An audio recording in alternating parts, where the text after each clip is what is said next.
안녕하세요. 작년에 결혼을 앞두고 있다가 파혼한 20대 후반의 여자입니다. 진행 중이던 소송을 얼마 전 마무리하고 이렇게 사연을 보내봅니다. 파혼한 게 자랑은 아니지만 그래도 다행스럽게 똥물에 발 담그기 전에 빠져나오게 되었네요. 남자친구하고는 2년이라는 연애 끝에 결혼 이야기가 오고 가게 되었습니다. 연애하는 동안에는 크게 문제될 일이 아니었지만 결혼 이야기가 오가게 되니 남자친구가 조금 어려워하는 모습이 보였어요. 그래서 저한테 해야 할 말이 있냐고 걱정스레 물어봤더니 남자친구는 조심스럽게 제게 사실은 자기가 부모님과 사이가 안 좋다는 이야기를 해왔습니다.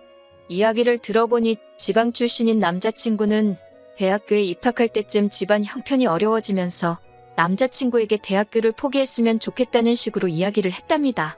남자친구는 여태까지 힘들게 공부했는데 포기하기 싫다고 해서 짐 싸들고 혼자 서울로 가출하듯 상경해버렸고요.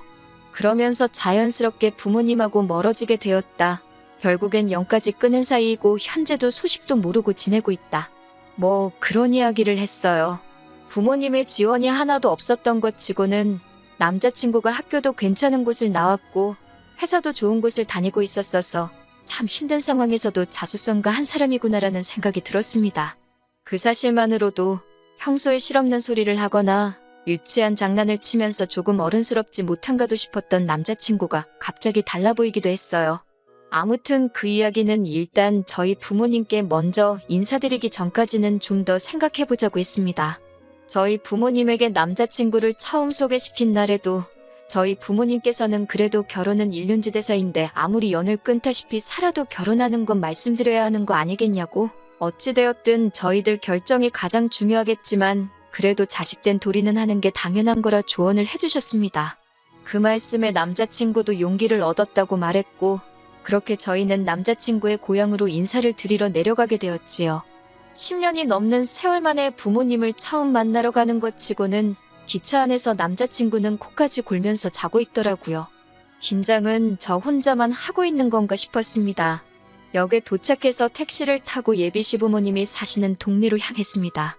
가세가 기울어서 남자친구의 대학 공부조차 포기시켰어야 했다던 말과는 다르게 예비 시부모님은 딱 보기에도 비싸 보이는 좋은 곳에 살고 계셨습니다. 100% 정확한 건 아니지만 사람이 살고 있는 지역이나 아파트 브랜드만 봐도 어느 정도 형편이 어떤지는 사실 알 수 있잖아요?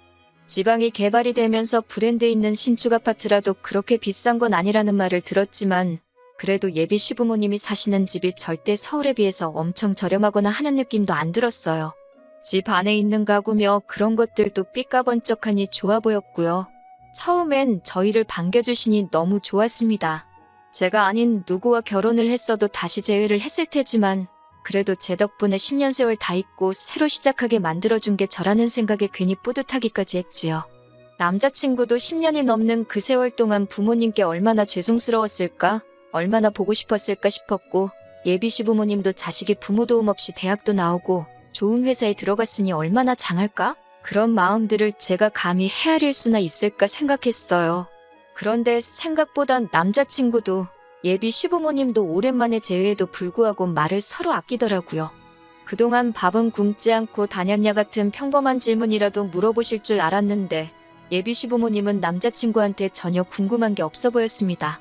오히려 서먹한 인사가 끝나고는 곧바로 관심은 저에게 쏟아졌고 저보고 회사는 어디 다니느냐, 월급은 얼마나 되느냐부터 저희 부모님은 뭐 하시는지, 집은 자가인지 전세인지, 노후 준비는 다 되셨는지 그런 것만 물어보셨어요. 소위들 말하는 호구조사를 시작하시더라고요.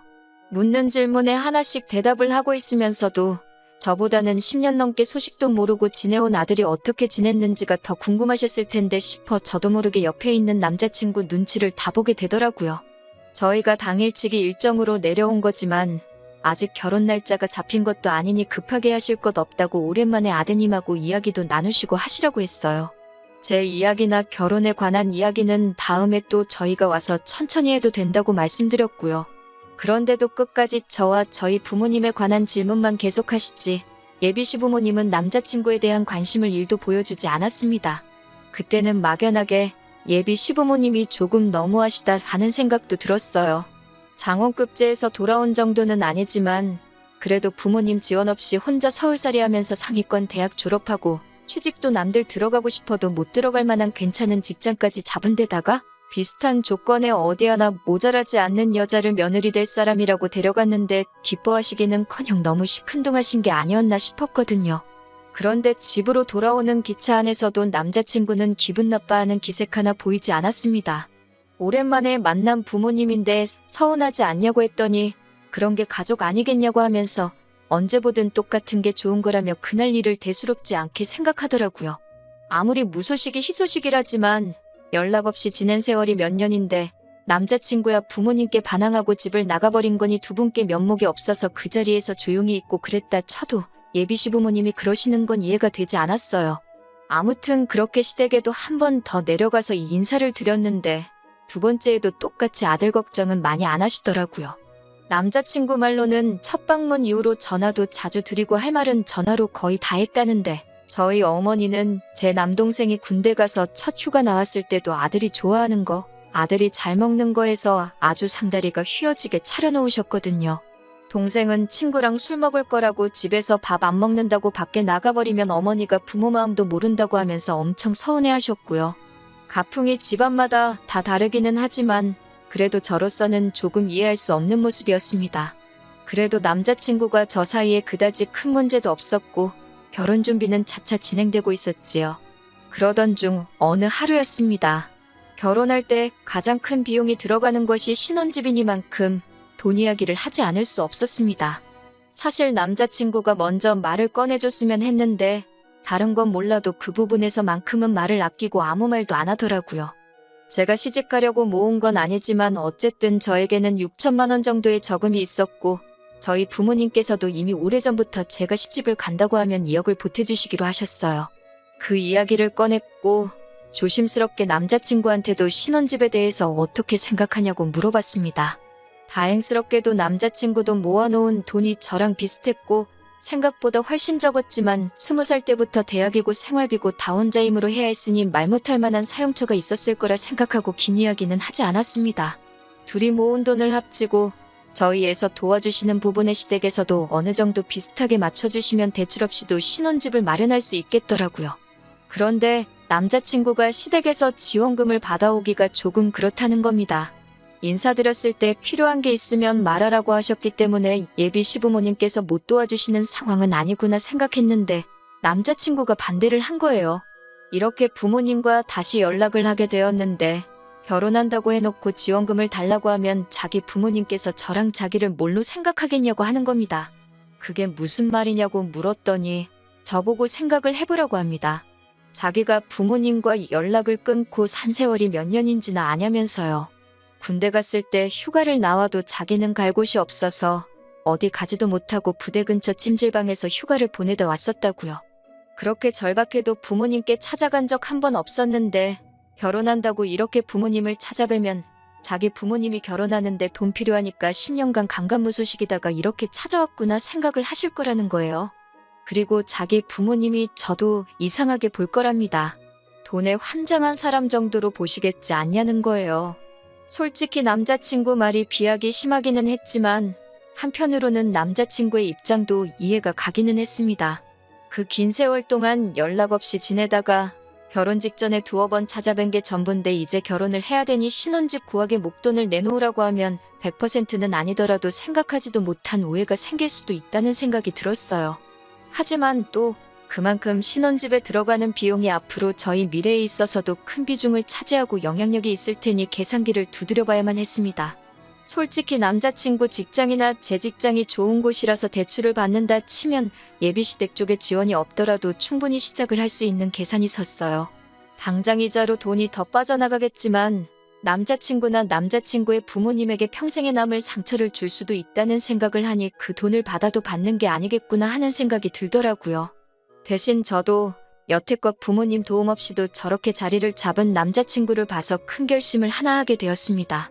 부모님께 지원받기로 했던 2억을 포기하기로 한 거예요. 이미 여태까지 제 뒷바라지 해주시고 대학 공부며 자취생활비며 여러 가지 비용을 다 내주셨기에 이미 제가 충분히 받을 만큼 받은 게 아닌가 하는 생각이 들었어요.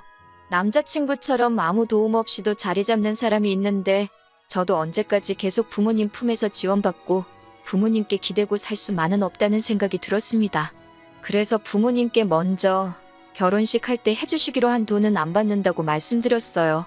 부모님께서는 이미 당신들 노후 준비도 다 되어 있고 애초에 저랑 동생 결혼할 때 똑같이 해주려고 따로 만들어 놓은 돈이니까 부담 갖지 말라고 하셨지만 거절했습니다. 저희 부모님께서는 저를 몇 번이나 더 설득하셨지만 결국 알겠다고 하셨고 대신 나중에라도 저희가 힘들면 언제라도 그 돈은 제 거나 마찬가지니 말을 하라고 하셨어요.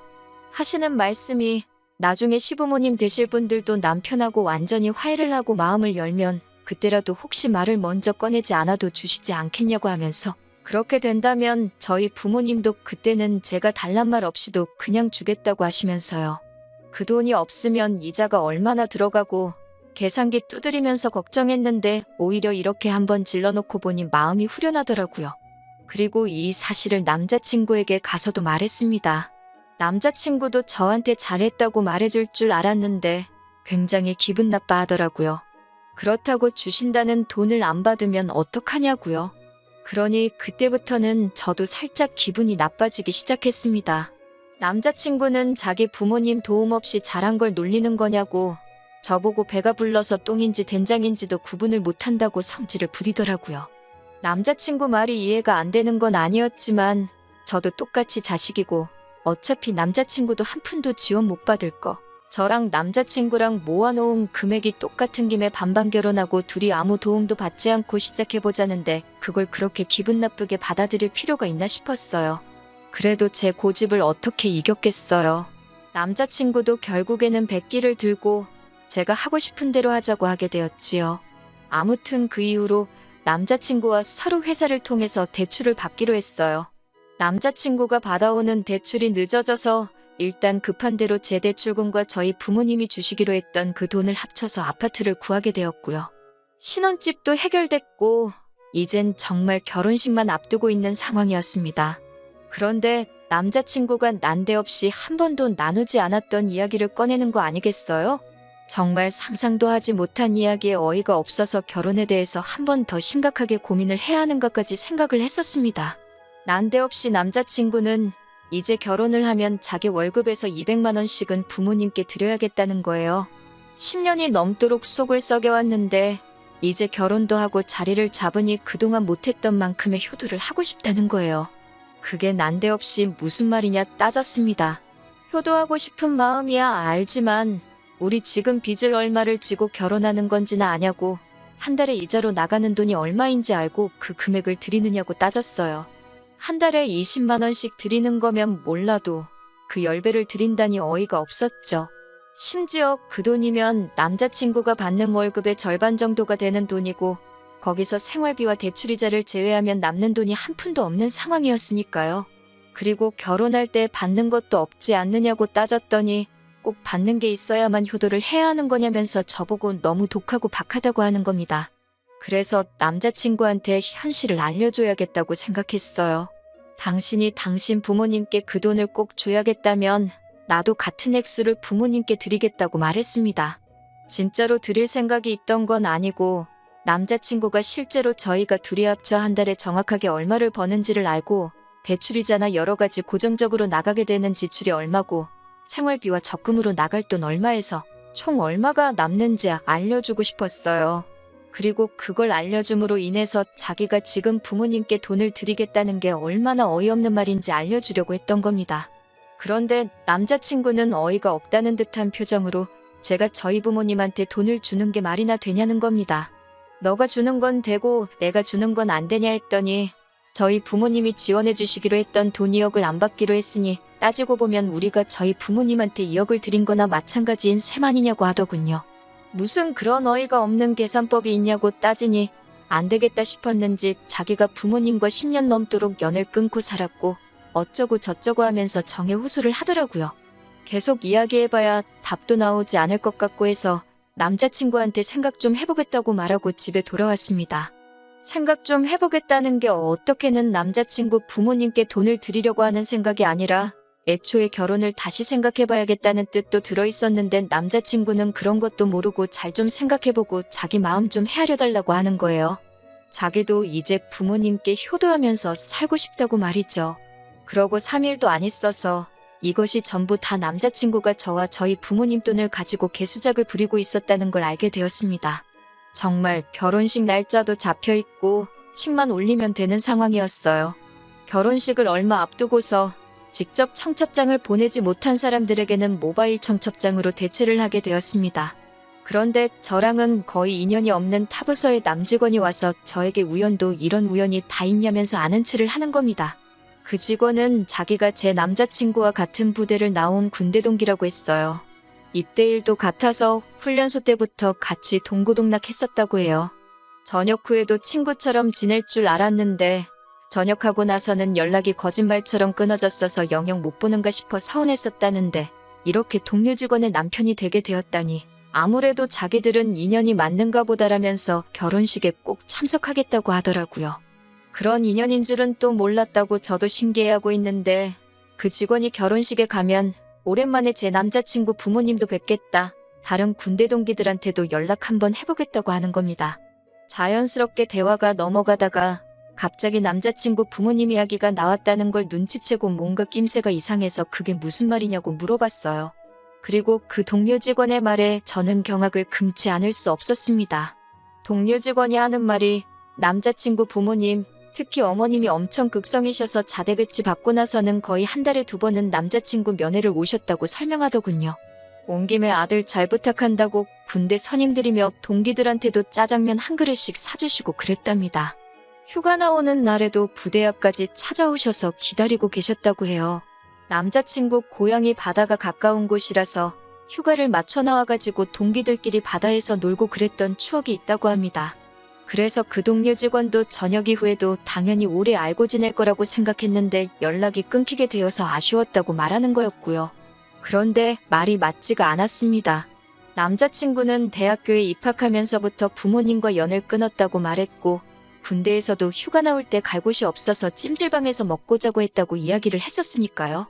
그래서 제가 다른 사람하고 착각한 거 아니냐까지 물어봤는데 그 동료 직원이 자기 사진첩에 그때 찍은 사진이 있으니까 집에 가서 저한테 보내준다고까지 하는 거였어요. 그날 저녁에 동료 직원이 보내준 사진을 확인했을 때 사진 안에 정확하게 남자친구와 동료 직원 그리고 예비 시부모님까지 전부 다 사진 속에 세상 다정한 모습으로 있더군요. 남자친구에게 곧바로 그 사진을 보내주고 이게 무슨 상황인지 설명해보라고 했습니다. 남자친구는 곧바로 저한테 전화를 하더니 말까지 벌벌 떨면서 자기가 다 설명하겠다고 제발 파혼만은 하지 말아달라고 빌더군요. 그렇게 남자친구가 무슨 수작을 부리려던 건지 다 알게 되었습니다. 자기 부모님 형편이 어려워졌다는 것도 뻥이고 연을 끊고 지낸 것조차 다 거짓말이었던 거죠. 우리가 결혼하면서 자기 부모님이 돈 한 푼 내지 않게 하려고 연을 끊고 지냈네 어쩌네 하면서 저한테 미안한 마음이 들게 만든 거지요. 그러다가 제가 저희 부모님이 지원해주시는 돈을 안 받겠다고 말하니 남자친구 딴에는 한 푼도 안 드리고 편하게 시작할 줄 알았는데 대출을 받아야 하니 본전 생각이 났던 겁니다. 그러니 그 말도 안 되는 계산법을 들먹이면서 자기만 부모님한테 200씩 용돈을 보낸다고 한 거고 저는 안 된다고 했던 거예요. 그리고 나중 가서는 저희 부모님한테 지원금을 받아내려고 실제로는 회사 통해서 대출도 안 받았었다고 하고요. 연애하면서 제가 느껴온 남자친구의 본 모습을 알게 되니 이게 무슨 일인가 싶었어요. 그 자립심 강해 보이고 책임감 있어 보이던 남자친구는 자기 부모님 돈 아껴주려고 저한테 거짓말을 일삼은 천하의 둘도 없는 인간 쓰레기였던 겁니다. 제발 파혼만큼은 하지 말아달라고 하는데 파혼이 문제겠냐고 사기죄로 고소해버리겠다고 했어요. 고소장을 진행하는 와중에 아주 난리가 난 겁니다.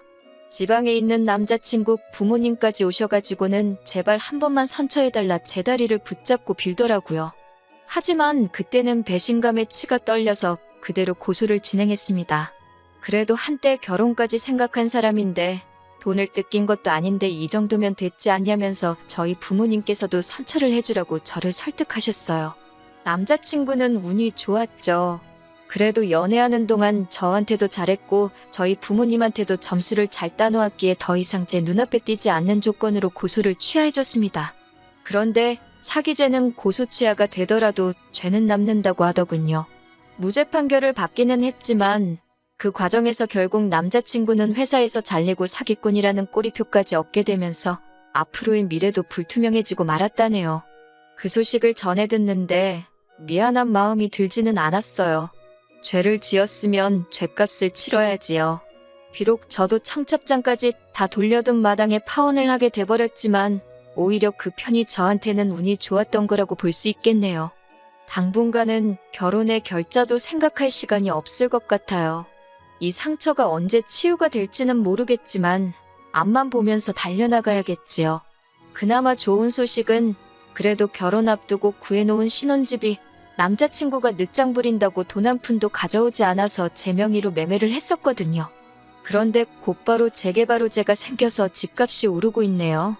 대출이자 혼자 갚아나가는 건 힘들겠지만 저도 당초에 계획한 대로 부모님 품을 떠나서 한번 제 스스로 자리를 잡아보려고 합니다. 좋은 소식 있도록 저를 응원해주세요.